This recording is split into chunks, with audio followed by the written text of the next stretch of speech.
रायगड जिल्ह्यातील आमनेळी घाटातून एक अत्यंत भीषण आणि काळजाचा थरकाप उडवणारी दुर्घटना समोर आली आहे. पोलादपूर महाबळेश्वर मार्गावरील दाभेळ टोकाजवळ काळ्या रंगाची स्कॉर्पिओ तब्बल 1500 फूट खोल दरीत कोसळून 8 जणांचा जागीच मृत्यू झालाय. मृतांमध्ये सातारा जिल्ह्यातील तरुण पर्यटकांचा समावेश असून या घटनेमुळे संपूर्ण परिसरात शोककळा पसरली आहे. कर्डे बीचवरून फिरून परतत असताना हा भीषण अपघात घडल्याची प्राथमिक माहिती समोर आली आहे. अपघात इतका गंभीर होता की दरी अत्यंत खोल असल्याने प्रशासनाला ड्रोन कॅमेऱ्याच्या मदतीने वाहनाचा शोध घ्यावा लागला.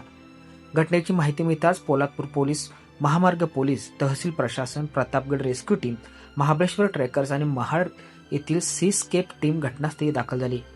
युद्धपातळीवर सुरू असलेल्या बचाव कार्यात आतापर्यंत 5 मृतदेह बाहेर काढण्यात यश आलं असून उर्वरित मृतदेह बाहेर काढण्यासाठी शर्थीचे प्रयत्न सुरू आहेत.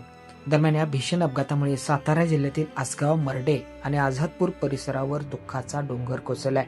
प्रशासनाकडून पुढील तपास सुरू असून संपूर्ण राज्यभरातून हळहळ व्यक्त केली जाते.